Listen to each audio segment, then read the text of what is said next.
Greetings, everyone. Welcome to the LiftAffect podcast. I am your host, Matt McNeil, founder, clinical director, and director of human performance at LiftAffect, where we assist professional pilots with maintaining better mental health and optimizing their mental skills. The goal of this podcast is simple: to help pilots and other high liability professionals and disciplines come out of the shadows to discover how we can live better lives personally and professionally. Join us each episode as we discuss various topics ranging from mental health, mental skills and performance, to business, entrepreneurship, and a few other surprises along the way.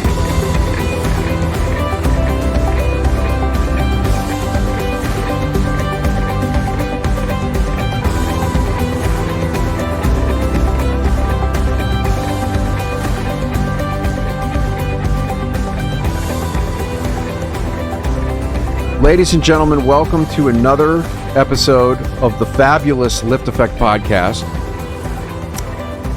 I am your co-host, Matt? I'm not the host, I'm the co-host, Matt. And I'm with the host, Karl, who is sicker than a dog. He showed up today. I don't know why he showed up, because he's really sick, but that's how dedicated he is to all of you to be here. So, Karl, how's it going, buddy? Wow, with an intro like that, By the way, he's shaking his head as I'm doing the intro, because he's giving me you're doing this all wrong.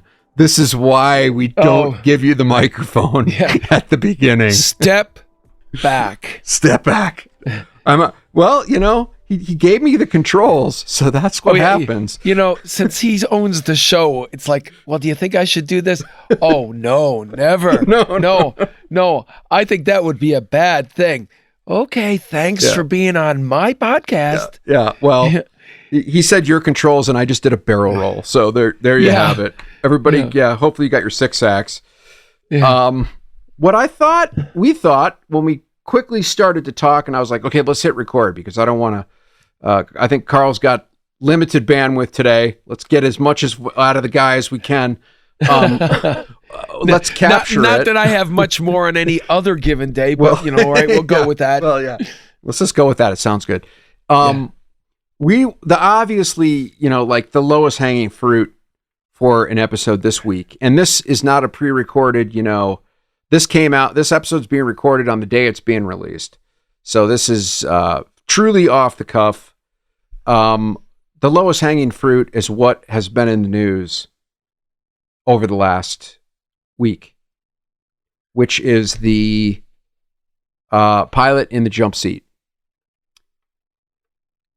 Everybody wants to talk about it. I've been getting requests for interviews on different news media outlets, and my colleagues are getting interviewed, and it's been a very, very busy week. Let me start with this, though. And this was the same thing I've said to Reuters and whoever else is called. I've said, I don't know what happened. We don't know until they've concluded their investigation. So everything is just conjecture. And it could be a bunch of different things. So let's just put in the disclaimer that everything that we're going to say here today it's just opinion. And opinions are like buttholes. Everybody's got them. They usually smell pretty bad. This is there's no validity to anything until you get the actual facts. So meaningfully talking about this, I want to be very careful that we don't start to make a bunch of assumptions about somebody and about a situation that we really don't know anything about. And that's a very valid point. I mean, people Monday morning quarterback everything. Right. I've seen it in all the accidents, and people are going, why did he do that? And I don't think that's the goal today. Not at all. Like you said, because it doesn't serve a purpose and may actually cause a disservice to the individual and to our profession. That's right. So we'll be really careful with that. I think that there are some things, though, that are highlighted that we can speak to. And I think we can also speak to what has been presented so far. And now that and saying if that were the case, then these are things that could be brought into consideration. But that is just, like you say, opinion, because those things could change and may very well change as the full facts come out. Mm-hmm. I want to ask, the first question to you is, this is not the first time, unfortunately, that there have been events in a cockpit. No. FedEx is a good example, where the guy was basically took the axe and the spear gun. Have you gotten a similar deluge of inquiries? Is this different than any of the others? Do you notice a difference in this event versus others? Are people reacting? Is the media reacting differently? So the media reaction is that I've gotten is, well, it's not so much the psilocybin. We can get into that in a minute, because there's a lot of misinformation that's being spread around that psilocybin, and we'll clear some of that up, hopefully. But the reaction has been, well, this person had a medical that they recently renewed, and he said he was depressed for 5 months. Well, how does he have a medical if he was depressed? And this is just the ignorance of the media. They don't understand how the system works. And I'll tell you exactly what I told them. Well, one is, a pilot saying I feel depressed is not a diagnosis of depression. On an 8500 form, if you read it very carefully, it says, have you been diagnosed with any of these conditions? Any of these? Pilots can't self-diagnose. So that's a really important factor. Somebody saying, I feel kind of depressed does not constitute I have a diagnosis of depression. And the medical form asks you what you've been diagnosed for, what you've been treated for. Pilots, and this is the work of our wonderful Billy Hoffman. You can look him up. He's going to be on NPR today. He's a good friend of mine. He's done all the work on healthcare avoidance of pilots. He is a physician in the Army. And pilots are extremely, not just mental health, but healthcare avoidant, meaning they don't seek help because they are worried about the negative consequences and the negative impact to their career. So there's no mystery there. That's well known, well documented, well studied, the avoidance behaviors of pilots. But just to say, a pilot says, I think I've been depressed for a few months, does not mean, you need to report that on your medical. That's not what the medical form is for. That's not what the medical form asks. Pilots are not in a position to self-diagnose. So why did this guy have a medical in his hand? And, he's reporting that he was depressed. I don't know if that's true. That's what they're saying in the papers. Well, he can say he feels depressed, but that's not a diagnosis of depression. That doesn't mean he's been treated for depression. And because of the healthcare avoidance behaviors of pilots, very likely he was not treated for underlying depression. Does that make sense? It does. So that's the first piece. The second piece is that so the question was, is this, what's different about this situation? Just has the media treated this differently? Have you gotten a different vibe? I don't know if you've been contacted in other ones, as an example. Yeah, I have. I figured you had. I think that this is different in maybe what the specifics of the situation has happened. This is a little different. I think that, there's some people have tried to compare it to German wings. I think this is very different than German wings. Extremely different than German wings. And, when that German wings happened, I flew over to Germany with a couple of colleagues as part of a think tank with Währung Cockpit, which is the German ALPA, to kind of like deal with this situation. So I learned quite a bit about what happened in that situation. That was a very rehearsed act on the part of the pilot that, if you don't remember what happened, co-pilot locked the captain out of the flight deck and purposely crashed the airplane with everybody on it.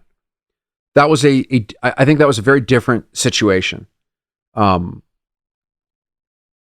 this one. This one was, a jump seater gets on a plane. He needs to ride in there because there's probably not room in the back. He's going to work or going home. I don't know what the situation was. Everything seems fine. And then all of the sudden, things erupt. And the two pilots that were at the controls were able to intervene quickly to stop whatever was happening. I think it's still very unclear what even actually happened in there. The reports say that the pilot or the jump seater tried to pull the fire handles to cut off the engine, cut off switches. And that the pilots, I don't know which one, was able to stop the pilot and then ask him to leave the flight deck, to which he did. That's a very different situation. It sounds to me like it was very chaotic. It was very confusing. It sounds like there was normal conversation between the three of them. Things seemed normal until very quickly they weren't normal. The report is that the jump seater took his headset off and said, "I'm not okay," or "things are not okay," and then reached for the handles and they were able to stop him. That's my understanding of it. Is that what happened? We have no idea. They asked him to leave. They got him out of the cockpit. He left. He did not put up a struggle to leave. He went to the back of the airplane. Seems like what's reported from the flight attendants, there was more impulsive behavior of trying to get out of a door, some sort of escape act. And then he asked them to handcuff him because he did not feel okay. And from what it says, the reports, are they right? It could be complete bullshit. We have no idea. But sounds like he was very upset himself about what had happened, was saying, "Oh my God, what have I done? I've screwed this up." To me, there's this impulsive element to this, and it sounds like very confusing. Now, here's what I will say about this. Everybody's talking about mushrooms. Psilocybin. Psilocybin is psychedelics are all over the media these days because of their efficacious properties for treating certain mental health conditions. There's a lot of clinical trials that are going on that are involving psilocybin, and it's been shown to be very promising in terms of treatment-resistant depression, PTSD, those kinds of things. It's still very unknown. I mean, I think the jury's still out. They're still trying to study this stuff. But in the media, it's being purported as, man, this is a wonder drug. This is really helping people where everything else can't touch the depression. The psychedelics really work. So a lot of people are trying to, without proper supervision, in a non-medical setting, take these really medicines to try to fix their problem on their own. So that's happening. That's happening all over the place. Knowing what we know about pilots and their resistant behavior to getting help, and we've talked about that ad nauseum on this podcast. What are the barriers to getting treatment? Which has been my conversation with the press, is like, look, there are significant barriers for pilots to get help. So let me just cover them real quickly, and then we'll move on. The barriers to pilots getting treatment are, one is the stigma of being seen or labeled as weak or unstable. That's a barrier for pilots to reach out for help. Two is the recertification process that pilots have to undergo if they do seek help is very lengthy and it's very costly to pilots. Pilots that want to get help for mental health conditions are often out for years, 2 to 3, sometimes more, in order to regain their medical certification, and this is at their own expense. And some pilots don't have the insurance coverage that other pilots do. I know at one particular large airline, any mental health condition, they get 6 months coverage, that's it. Any other medical condition, they're covered till 65. But if it's mental health, 6 months, then you're done. Well, a lot of pilots have multiple mortgages. They got kids in college. They've got car payments. And they can't afford to just not have a paycheck for several years and have to have the expenses of trying to get themselves recertified. So that's a barrier that encourages pilots to just say, you know what, I'm going to just see if I can help myself on my own. Or I'm just going to try to, bear down and just power through it.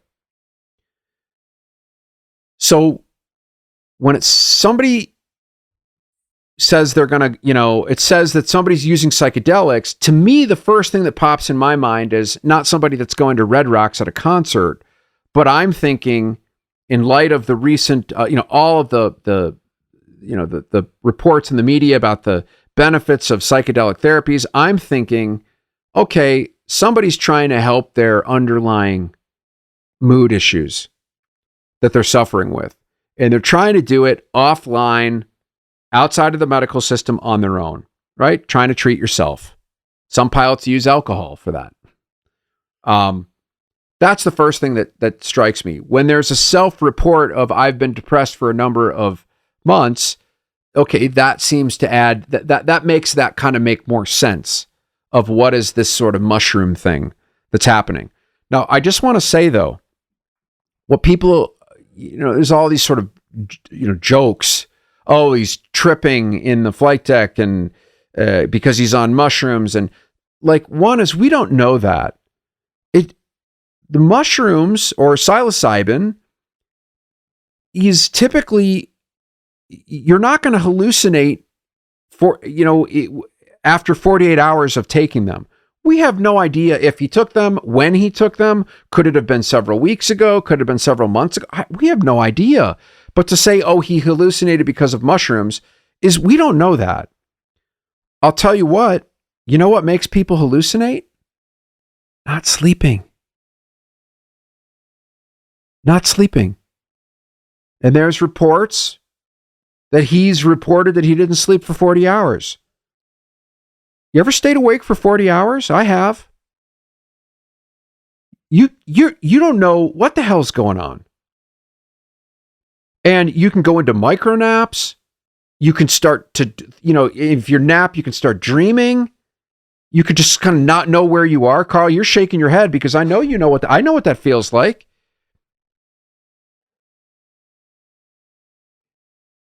I want to, if it's all right, I'm going to bring up my experience. Yes. And if you don't, I'll.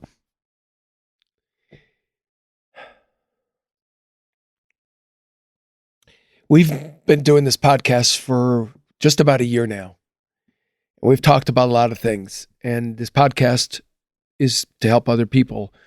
And today's is not about me, but I feel maybe it's time for me to give a little bit of insight as to how and why I'm here and how it relates to today. Everything that Matt just said is true. And I felt all those things. The pressure to be the breadwinner, take care of the family, to be strong, not show weakness. Everything was fine until during COVID. And during the time where COVID was going on, we weren't flying. And during that period, I ended up getting COVID. And afterwards, I wasn't the same person. And to some degree, I'm still not. I think I'm better than I was, but not where I was. And everything was fine because I could just wait it out, hoping things would get better because we weren't flying. The first time comes around for me to go to training, and I'm not feeling right, so I call in sick. The second time around, I go, I can't do this.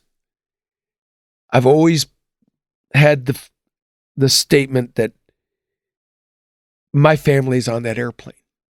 And if I can't feel safe to fly them, I can't feel safe to fly anybody else. I never took meds, but I knew that what I had been doing, and I wasn't getting sleep. I was getting horrible sleep. I knew that I wasn't able to solve this problem. So, and I knew what the implications of this decision was, that I would be down for an extended period of time. And unfortunately, it did cause that, and it's been coming at a financial cost. But I went to a doc and started down that path. It was a very humbling and very life-changing decision because it affected so many things. It's impacted my marriage. Fortunately, I have a wife that's amazing and has stood by me. It's affected friendships. It's definitely affected my finances. This is such a difficult decision to make. It's hard for people to understand this. The process is very difficult, and it's not set up in a way to sit there and support you to make this decision. You almost feel ashamed to do it, and it shouldn't be that way. And I don't regret what I did. I'm going to just say that right now. I don't know how I found the courage to do it. I don't know what, I remember calling and I was in tears, but I wouldn't change it because I couldn't live with myself being in the cockpit and putting 266 people plus the crew at risk. That is something that was infinitely worse. So, depression is, it's a demon, and it's hard to deal with. And that's not something that somebody can go, okay, well, if you do A plus B, you'll get C. It's a very long process. It's a trial and error to some degree. Some people are able to rebound very quickly, and other people, I think it's a life. They'll live with it for the rest of their life. Yeah. Yep. To the ultimate. It takes their life. So I just wanted to share that only because I can only empathize with this person. The only thing that I did differently than he did, it appears, was I may not have self-medicated like he may have in some way, if that is what he did. Yep. Other than that, I think I've felt all those things. I've felt those moments where I was not, where it's like, if I'd been near something, I would, I can't do that today. Don't let me touch something. So it's a real thing, unfortunately. And it's not just pilots, it's everybody. It's just that obviously the impact that we can have on our decisions is greatly magnified. I just wanted to share that. Yeah, I appreciate that. It's a real thing. And, we don't know what was going on, but there could be any host of reasons why somebody might impulsively do something. Whether it was intentional or not, we don't know enough. But what I'll tell you this, when people are not sleeping and they, fall asleep, they can start seeing things, they can start hallucinating, they can start forget. It's like you lose touch with reality a little bit. And I'm not saying psychosis. You just make poor decisions. Well, make poor decisions and make decisions that don't make any sense. Yep. And they don't even realize what they've done. And so, this is a horrible thing. This is a horrible thing. Now let's get at some deeper stuff here. We have a culture in our community, pilot community, of not getting help.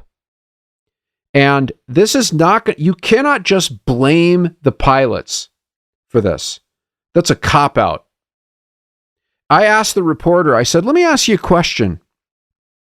If you didn't feel good, you were a little sad or depressed or anxious, would you go get help if it meant A, you're not going to be able to work for the next 2 to 3 years, B, you've got a 50-50 shot of whether you're going to be allowed to go back to work, and C, you're going to have to pay a ton of money to be able to get to prove that you can go back to work? Would you go to the doctor and get the help? Guess what I had on the other end of the line? Silence. I can only imagine. Well, and there's this, I'm not there, we're not flying the general public around. Yes, that's true. That is true. The comment is always, well, that's different. That's different. Right. But it's not. It's not different. And the Federal Aviation Administration is making improvements. I will give them some credit to that. They are making some improvements, but not fast enough. This is a crisis. This is going to be, I'm worried this is going to be happening more and more. Why? Because pilots are being pushed harder and harder. Yeah, you're paying them more money. Thanks. Great. Okay, great. But you're pushing them harder and harder and harder. Minimum rest. No day, can't get days off. Circumnavigating time zones. Disrupting their sleep, building stupid schedules that set them up to fail. And most importantly, not allowing them to get help without massive repercussion to the pilot. I'm going to say it one more time. You are not letting them get help without massive, unreasonable repercussions to the pilot. It's got to be a win-win. It can't be a win-lose. That's the basics of business. If it's a win-win, everybody wins. Everybody's happy. If it's a win-lose, somebody gets screwed. Yeah, it's not even a win-draw. Not even close. And so, what are things that could be doing? Increase the number of medications that are allowed. They all have the same side effect profiles. When I talk to, I was in Pittsburgh, spending time with my dad and lots of people that are involved in my family in the medical community. And when this happened, and we started talking about drugs that are allowed, and these are physicians, these are neurosurgeons, and they looked at me and they said, that's just stupid. They don't allow that. They only allow this and that. They make you wait 6 months. And it's a 9-month, 10-month process to get. Well, of course nobody's going to get help. That's just stupid. It defies science. So this situation is just really unfortunate. And as the general public, yeah, I don't blame you for being scared. I don't blame you for being worried. I'm worried too. Well, let me ask you a question based on what you just said, to clarify it. Do you feel, and I think I know the answer, but I'm going to ask you it this way.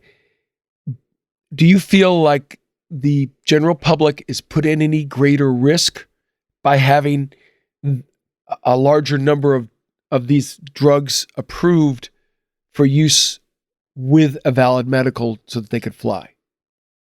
I'm not a physician. I'm not a pharmacologist. So I just want to state that. I don't, this is just opinions, whatever, Matt's opinion. Shouldn't matter. But I think that it behooves the general public to have people being properly treated than for them to not be treated. And if this is what they say it is, this is a perfect example of what can happen when somebody is not properly treated. And the problem with mental health problems is you can hide them. Largely, there's no blood test for depression. People like diabetes. Yeah, you can take your pee in a cup and you know if you're diabetic or not. I mean, you can check for that. But if you're, you're tired and you're not feeling good and you're not sleeping well and there's no blood test for this. This is based on self-report. And we have a culture of pounding through. Let's just put our head down and just keep going. Mission completion. There's just finish the mission, which is part of our culture. And so I think it only benefits the public if you allow pilots to be properly treated. And listen, I have no problem with pilots being pulled offline. I mean, listen, I think you should be pulled offline. If you're impaired, you have no business flying. You should not be flying an airplane. But how about make it easy for them to get help and to get back to work? Make it easy. We're not trying to put a man on the moon here. And let's get real. This idea that if you have depression or anxiety, you are too dangerous to operate an aircraft. That's nonsense. Because pilots are depressed and anxious and they're flying airplanes every day. They're just suffering. We have so many safeguards in place. And this is why you shouldn't go to one pilot, by the way. This is a great example of why you should not go to one pilot. If you just get that off the mind. There's no place for that. German Wings proves that if the captain out of there, you got one pilot. There is no place for that. Even with automation and all that is absurd. There is no place for that.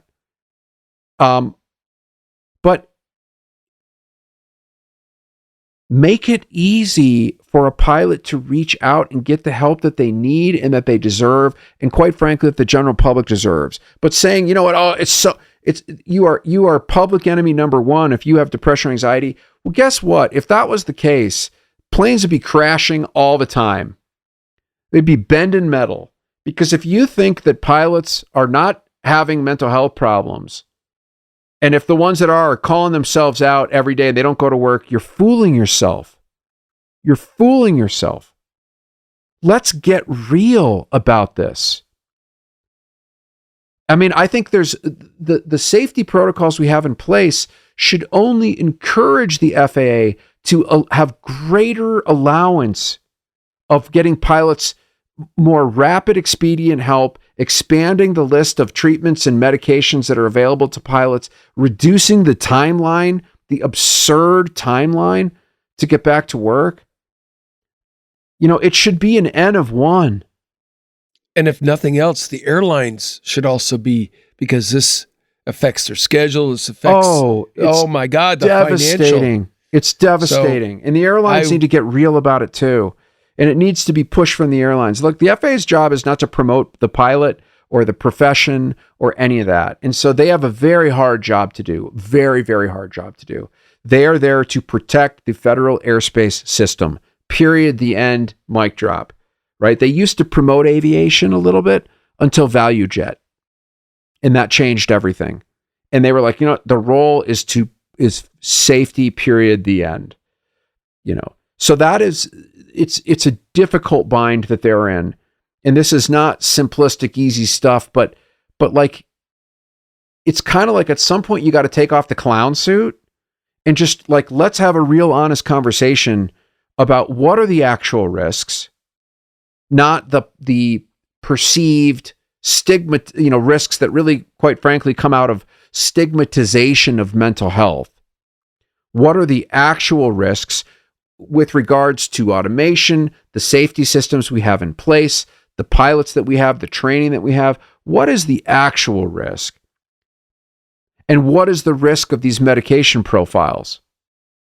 And maybe coming up with more sensical ways of evaluating pilots individually to see how they respond to different types of therapies. And on a pragmatic level, make it so that, and this is where the unions might be able to, get involved, is make it easy for the pilot to go get help. Make sure that he's covered.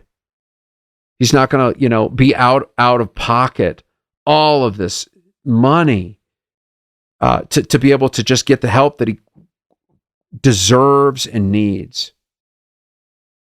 This is a great call to action. And we're going to keep seeing this kind of stuff. We're going to keep seeing this.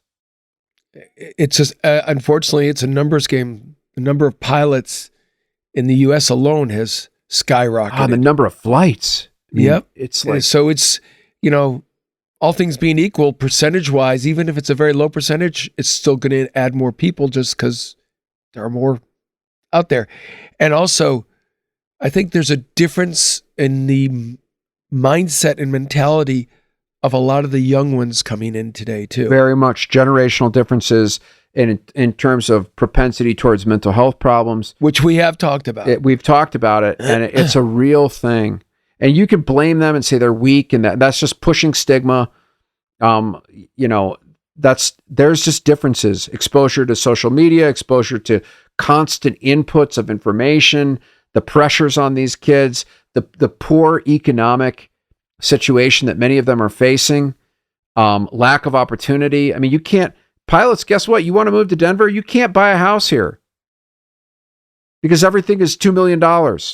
It's, the landscape has changed, and we've got to really start to take a look at this stuff, or we're just going to keep playing this cat and mouse game, and something very bad could happen. I mean, I think that these are outlier events. I'm not concerned about the jump seater that tries to grab the fire handles. I mean, I'm concerned about it, but that's not what worries me. It's the day in and day out slog so many of our colleagues are facing because they're not getting the treatment that they need, and they're just trying to power through it. And they end up calling out sick a lot. They end up calling fatigue a lot. They end up having personality issues, conflicts with others. That's draining on airlines and HR and pro stands. And, that's where the damage is. It's not the outlier event. It's the day in and the day out of untreated mental health and mental performance issues that pilots are facing and enduring. And they're trying to scale the barriers of being able to get help. That should be the concern. And I think that might decrease some of these outlier events if you change the culture around reaching out and actually getting proper treatment, getting help. I agree. You can only hope that this doesn't go the opposite direction and become more draconian, which unfortunately could happen. I hope that it doesn't. Well, if you take away jump seating, you're going to shut the industry down. It's. Or what I guess I'm saying is take a harsher view towards the medical aspects of your medical license and make it draconian almost. I think with I hope not. I think with the federal air surgeon that we have, I think that that's very unlikely. I think with the, under that direction of Dr. Northrup, I have faith that they are not going to go in that direction. I think that they are going to go in the other direction. I'm very hopeful of that, just based on what I'm seeing. They're trying, and they're doing a much better job than any other administration has done. But yeah, that is a risk. It could, it could be some sort of reactive, congressional-driven initiative that could go in the wrong direction. An overreaction, like you say. I'm glad to hear that because I know you've said that about her before. Mm-hmm. But I just whenever things like this happen, you just, like you say, until it's all comes out, you just don't know where it's going to go. Don't know where it's going to go. But I just want to say to this poor pilot and his family, I have nothing but compassion and love for him. And nobody deserves to go through something like this. I can only imagine how awful all of this is for everybody involved. And I will say that all the trials and tribulations that may come, to be strong and stay unified together, because you will come out of it on the other end. And at the end of the day, God willing, and everything goes the way one hopes, is that you'll get the help and the treatment that you may need to be able to get back to where you were. It's because I can't, the thing that people I think sometimes miss is that this wasn't something that the pilot did just because they wanted to do it. This wasn't, you could make the argument, oh, well, if he did take something, oh, he took it. He or she didn't choose to get to the point where they would contemplate something like that. So, and anybody that thinks that can't happen to them, like I said, kidding themselves. They're just fooling themselves. And they're probably don't even realize how many people around them on any given day That's right. are like that. And some people are very, like you said, very, very good at hiding it. Yes. So we've got to change the culture. We have to change the culture. Well, Karl, I think based on your sniffles, and Karl's had the flu, so he really needs to go back to bed. I think this is a good place to stop. Karl, what's your one thing? Since we switch roles today. Oh, God. That's a hard one because there's several thoughts going through my head. Choose one, man. When you joined to become an airline pilot, or specifically, you knew what was out there. You knew what the rules were. You know what the playing field was and is.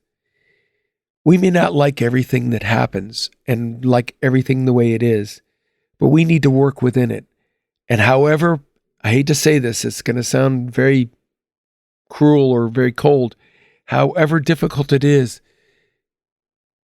when we need to make the decision to get help, get help.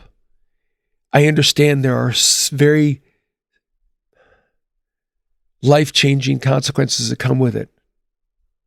But that's part of the deal that when you join to become an airline pilot, it's no different than having a check ride and having the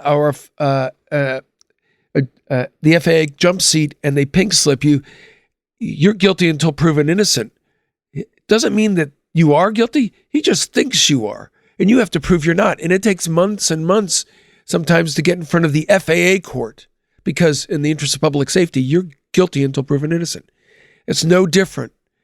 Do the right thing and get help because that's the quickest way to be better for yourself, for your passengers, for your family.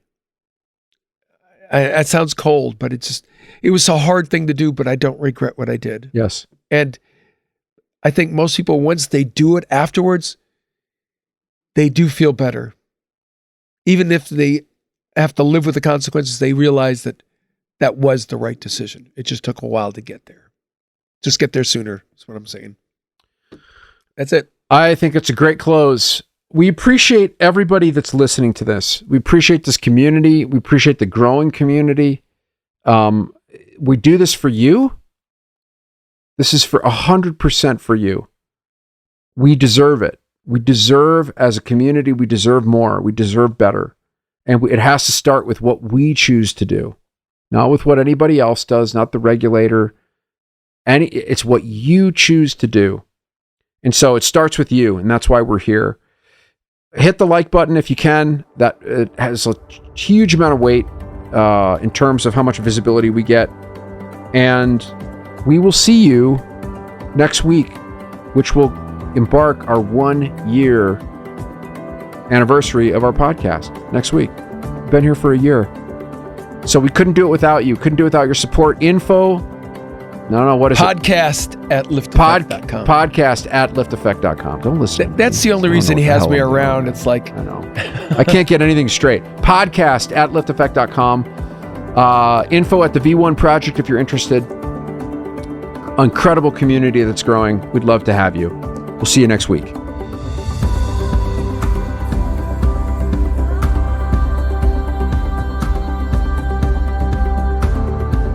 Thank you for listening to this week's episode of the LiftAffect podcast.